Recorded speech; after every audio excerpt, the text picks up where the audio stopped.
नमस्कार, India news देख रहे हैं आप और मैं हूं आपके साथ सचिन दुबे। देवभूमि लाइव की शुरुआत करेंगे बड़ी खबर के साथ। देहरादून से बड़ी खबर। अमित शाह ने आपदाग्रस्त इलाकों का जायजा लिया है। गृह मंत्री के साथ सीएम धामी, राज्यपाल रहे मौजूद। अमित शाह ने अधिकारियों के साथ की है बैठक। बारिश से अब तक 6000 करोड़ के नुकसान का अनुमान है। नुकसान की मांगी गई है विस्तृत रिपोर्ट। अमित शाह ने जॉलीग्रांट एयरपोर्ट पर की है मीटिंग। विस्थापन और राहत आपदा राशि को लेकर भी बातचीत हुई है। ये बड़ी खबर हम आपको बता रहे हैं। अमित शाह ने अधिकारियों के साथ ये बैठक की है।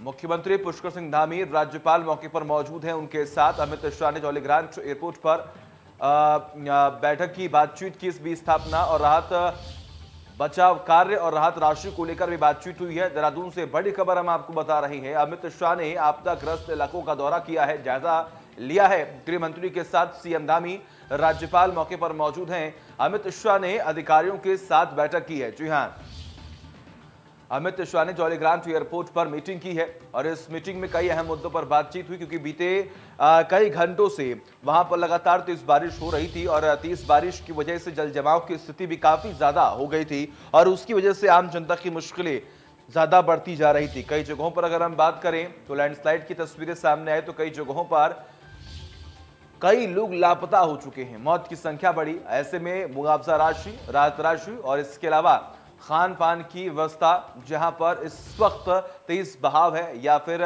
जल भराव की समस्या है, वहां पर किस तरीके से सारे सामग्री पहुंचाई जाए, इस पर भी लेकर लगातार मंथन और बातचीत हुई है। तो ये दो तस्वीरें हम आपको आपको दिखा रहे हैं, जहां पर एक तरफ आप देखिए किस तरीके से हवाई निरीक्षण जो है वो गृह मंत्री अमित शाह ने किया है, तो वही दूसरी ओर अमित शाह का दौरा जब वो वहां पर पहुंचे और वहां पर पहुंचने के बाद आप देख पा रहे हैं किस तरीके से सिक्योरिटी जो है वो कितनी मजबूत की गई है और तमाम अधिकारी भी मौके पर मौजूद थे। इस बैठक में गृह मंत्री अमित शाह के साथ साथ उत्तराखंड के राज्यपाल और मुख्यमंत्री पुष्कर सिंह धामी जो है वो मौके पर मौजूद थे। तो कई अहम मुद्दों पर बातचीत हुई है। अमित शाह ने अधिकारियों के साथ बैठक की है।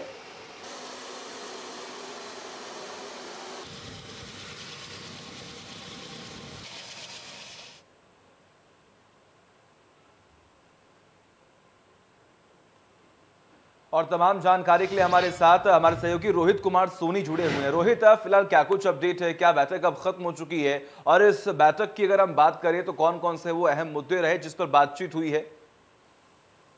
देखिए, मुख्य रूप से अगर हम बात करें तो अमित शाह उत्तराखंड का जो दौरा काफी महत्वपूर्ण माना जा रहा था, क्योंकि अमित शाह कल देर रात यानी करीब 1:30 बजे जो है देहरादून पहुंचे हैं। उसके बाद जो कार्यक्रम उनके मिनटों में तय किए गए थे, उसका अनुसार जो है सुबह उनको आपदा प्रभावित क्षेत्र जो है उनका हवाई निरीक्षण करना था। तो उन्होंने सुबह 9:50 पर जो यहाँ से देहरादून जीटीसी हेलीपैड से रवाना हुए और उन्होंने पूरा जो स्थिति है यानी कि प्रदेश में आपदा प्रभावित जो क्षेत्र है उसकी हवाई सर्वे किया, उनकी स्थितियां को जाना। उसके बाद से जो कार्यक्रम तय किया था उसके बाद से वहां यानी कि निरीक्षण करने के बाद सीधा वो जॉलीग्रांट एयरपोर्ट पहुंचे, जहां पर उन्होंने अधिकारियों के साथ मीटिंग ली। हालांकि मीटिंग के दौरान जो है मुख्यमंत्री भी मौजूद रहे, अजय भट्ट भी मौजूद है, तमाम अन्य नेता समेत जो है अधिकारी सीएस और डीजीपी भी मौजूद रहे। उन बैठक में खास बात यह रही कि पूरा यह आकलन किया गया कि इस आपदा के दौरान कितना नुकसान हुआ है और जो अभी फिलहाल आकलन किया गया कि अधिकारियों से जो फिलहाल रिपोर्ट मिल पाई है उस रिपोर्ट के अनुसार करीब 6000 करोड़ से ज्यादा का नुकसान अभी फिलहाल अनुमान लगाया गया है। और जिसमें मुख्य रूप से जो आकलन हुआ पूरे रिपोर्ट से, फिर बाद में राज्य सरकार ने यह भी इसमें प्रस्तुत किया रिपोर्ट में कि राज्य सरकार ने क्या कुछ पहल किए हैं ताकि जो आपदा प्रभावित लोग हैं या फिर जिनको विस्थापित किया जाना है, इन तरह तमाम मुद्दों पर भी चर्चा किया गया। तो कुल मिलाकर केंद्र सरकार ने यह भरोसा जताया है कि राज्य सरकार की वह लगातार मदद करते रहेंगे, जिस तरह से पहले भी करते रहे।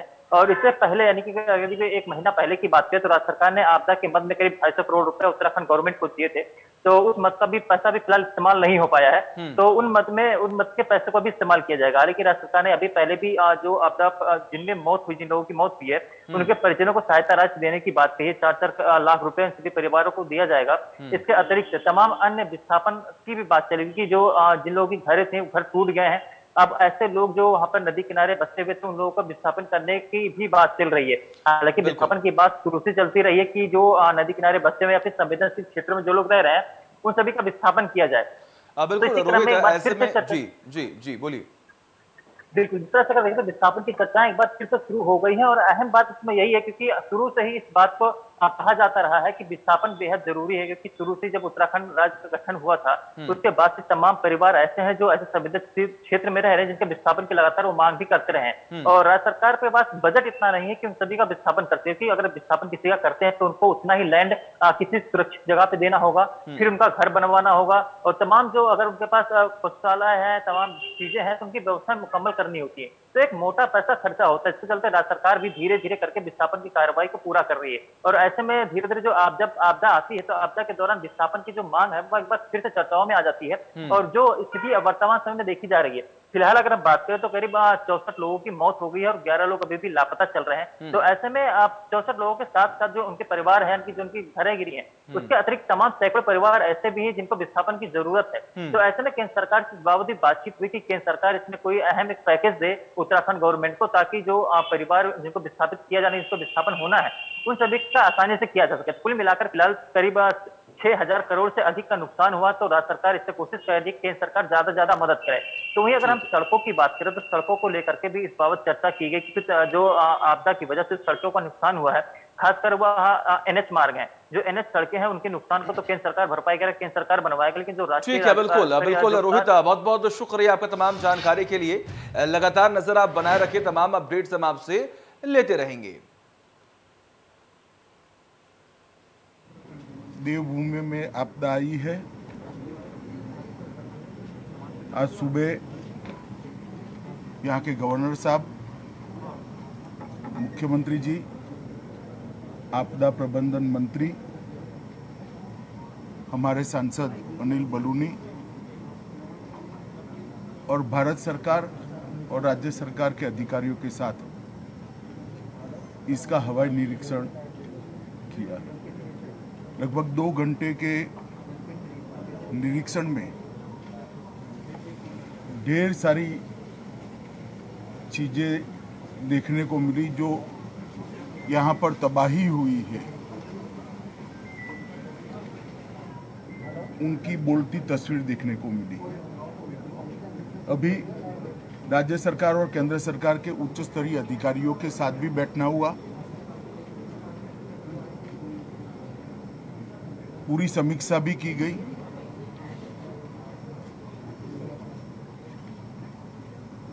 एक बात ये सुनिश्चित निकल कर आई कि भारत सरकार की ओर से समय पर चेतावनी मिलने के कारण बहुत कम मात्रा में नुकसान हुआ है। कम से कम जान हानि बहुत कम मात्रा में हुई। माली नुकसान पानी की गति और पानी के बहाव पर निर्भर करता है, परंतु जान हानि उसके प्रकोप के कंपैरेटिवली कम।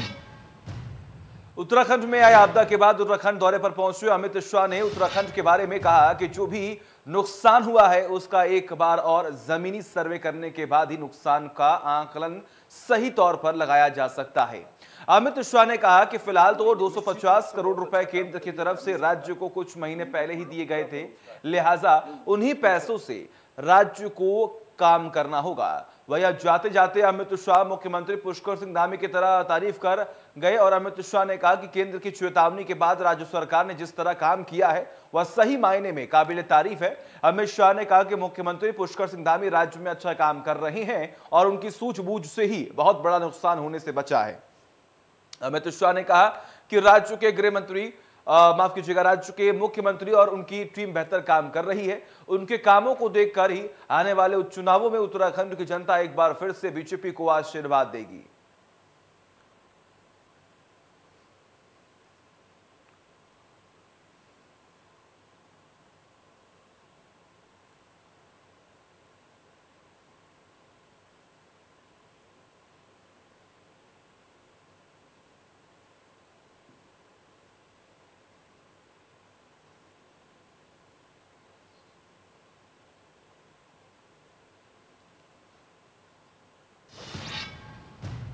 और इससे भी शुरू करते एक बड़ी खबर का, बड़ी और अहम जानकारी आपकी टीवी स्क्रीन पर हम आपको बता दें। पिथौरागढ़ आपदा में घायलों को लाया गया हल्द्वानी। जी हां, हल्द्वानी उनको लाया गया है, जहां पर उनका सही तरीके से इलाज हो सकेगा। उपचार के लिए भेजा गया सुशील तिवारी अस्पताल। घायलों को लगातार लाने का सिलसिला अब जारी है। ये बड़ी खबर हम आपको बता रहे हैं। आपदा में कई लोगों की मौत भी हुई है, तो कई लोग गंभीर रूप से घायल हैं और उन सभी घायलों को तुरंत ही अस्पताल पहुंचाया जा रहा है। उपचार के लिए उन्हें सुशीला तिवारी अस्पताल पहुंचाया जा रहा है। जी हां, सुशीला तिवारी अस्पताल पहुंचाया जा रहा है। पिथौरागढ़ आपदा में घायलों को लाया गया है हल्द्वानी। ये बड़ी खबर हम आपको बता रहे हैं। उपचार के लिए भेजा गया सुशीला तिवारी अस्पताल, जहां पर उनका सही तरीके से इलाज हो सकेगा। घायलों को लगातार लाने का सिलसिला अब जारी है। आपदा में कई लोगों की मौत हुई, तो कई लोग गंभीर रूप से घायल हुए, तो कई लोग लापता है। जो लोग लापता है उन्हें ढूंढने की तलाश करने की जो पूरी कोशिश लगातार की जा रही है। ऐसे में आपको जानकारी दे कि जो लोग घायल हैं उन्हें सुशीला तिवारी अस्पताल पहुंचाया गया। सुशीला तिवारी अस्पताल में पुख्ता इंतजाम किए गए हैं और वहां पर बेड्स की संख्या भी अधिक है और अलग अलग जगहों से जो लोग गंभीर रूप से घायल हैं उन्हें सुशीला तिवारी अस्पताल में पहुंचाया जा रहा है। ये बड़ी खबर हम आपको बता रहे हैं। आपदा में कई लोगों की मृत्यु हुई, तो कई लोग लापता हो चुके हैं। ऐसे में जो लोग लापता है उन्हें ढूंढने की कोशिश जारी है। आगे बढ़ते, पिथौरागढ़ आपदा में घायलों को लाया गया हल्द्वानी। जी हां, उपचार के लिए भेजा गया सुशीला तिवारी अस्पताल। तो वही नैनीताल से भी खबर सामने आ रही है, जहां पर आपदा में कई लोगों की जान गई है। अब तक कुल 21 शव बरामद कर लिए गए हैं। आज बरामद किए गए हैं 6 शव। जी हां, आज बरामद किए गए हैं 6 शव। सर्च और रेस्क्यू ऑपरेशन लगातार जारी है। अगर हम आपको बताएं तो सरकार की तरफ से पुख्ता इंतजाम किए जा रहे हैं। जो लोग घायल हैं उन्हें सुशीला तिवारी अस्पताल में एडमिट किया जा रहा है, तो अलग अलग जगहों पर जो लोग लापता थे उनके शव बरामद हो रहे हैं। आपदा से अब तक 30 से लोगों को बचाया गया, तो अभी तक 21 शव बरामद किए गए हैं। आज की बात करें तो आज 6 शव बरामद कर लिए गए हैं। सर्च और रेस्क्यू ऑपरेशन जारी है। जी हां, सर्च और रेस्क्यू ऑपरेशन जारी है। पूरी कोशिश की जा रही है कि जो लोग लापता है उन्हें ढूंढा जाए। ये बड़ी खबर हम आपको बता रहे हैं। बड़ी और अहम जानकारी आपकी टीवी स्क्रीन पर नैनीताल से आ रही है। आपदा से अब तक 30 लोगों की मौत हुई है। जी हां, 30 लोगों के शव बरामद हुए हैं। आपको जानकारी दे कि अब तक कुल 21 शव बरामद हुए। आज बरामद किए गए हैं 6 शव। मौसम खुलते ही फिर शुरू हुई चारधाम यात्रा। ये बड़ी खबर हम आपको बता रहे हैं। बीते अगर हम बात करें तो लगभग 48 घंटे से चारधाम यात्रा जो है बंद थी, क्योंकि तेज बारिश की वजह से वहां का मौसम जो है काफी ज्यादा बिगड़ चुका था। और जो लोग वहां पर पहुंचे थे, जो श्रद्धालु वहां पर पहुंचे थे, वो दर्शन कर पा रहे थे, लेकिन 2 दिनों तक मंदिर के कपाट जो है वो बंद कर दिए गए थे। ऐसे एक बार फिर से चारों धाम में अब श्रद्धालु पहुंच रहे हैं। कपाट खोल दिए गए हैं। यात्रा फिर से शुरू हो चुकी है, क्योंकि अब जो मौसम है वो सामान्य हो गया है। ये बड़ी खबर, चारों धामों में पहुंच रहे हैं श्रद्धालु। तेज बारिश की वजह से दर्शन बंद कर दिए गए थे, लेकिन अब जब मौसम सामान्य हुआ है तो एक बार फिर से रास्ते खोल दिए गए हैं और मंदिर के कपाट भी खोल दिए गए हैं। ये बड़ी खबर हम आपको बता रहे हैं। बड़ी और अहम जानकारी आपकी टीवी स्क्रीन पर।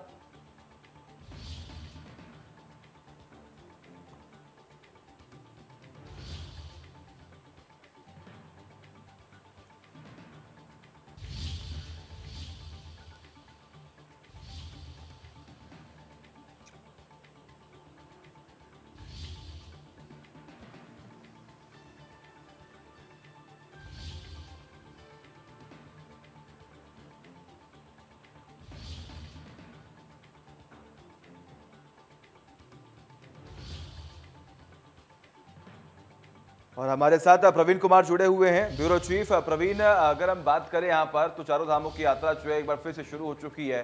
अब क्या कुछ इंतजाम किए जा रहे हैं, क्योंकि बीते 48 घंटे से हमने देखा है लगातार तेज बारिश की वजह से वहां पर जो लोग मौजूद थे उन्हें भी काफी परेशानियों का सामना करना पड़ा था। बिल्कुल, पिछले दिनों जिस तरह से लोगों को परेशानी का सामना करना पड़ा था, चारधाम यात्रा के लिए देश भर से श्रद्धालु आ रहे थे उत्तराखंड, लेकिन जिस तरह से बारिश के बाद, भीषण बारिश के बाद जगह जगह लोग फंस गए थे। सरकार की तरफ ताकि सबको निकाला जाए, और अभी भी कुछ जगह लोग फंसे हुए हैं। लेकिन एक बार फिर से चारधाम यात्रा शुरू हो चुकी है और सभी श्रद्धालु आज भी गंगोत्री, यमुनोत्री और जो केदार धाम पहुंचे थे। और एहतियाती तमाम कदम उठाए जा रहे हैं ताकि इस तरह की कोई भी अगर आने वाले समय में इस तरह की कोई परेशानी होती है तो सरकार भी उस पर एक्शन ले सके और लोगों को जो है उसका जो सहायता पहुंचाई जा सके। सरकार को की तरफ से भी कोशिश की गई है, सभी जिलाधिकारी और सभी को कहा निर्देशित किया गया है कि तैयारी को लेकर पूरी तरह से मुस्तैद रहें और पूरी व्यवस्था रखें। बिल्कुल, ऐसे में अगर हम बात करें तो संख्या में क्या इजाफा हुआ है या फिर संख्या में कमी दर्ज की जा रही है? जो लोग वहां पर पहुंचे थे क्या वहां से वो लौट चुके हैं? क्या वहां पर उनके लिए कुछ इंतजाम किए गए हैं रुकने के लिए, उनके स्टे के लिए?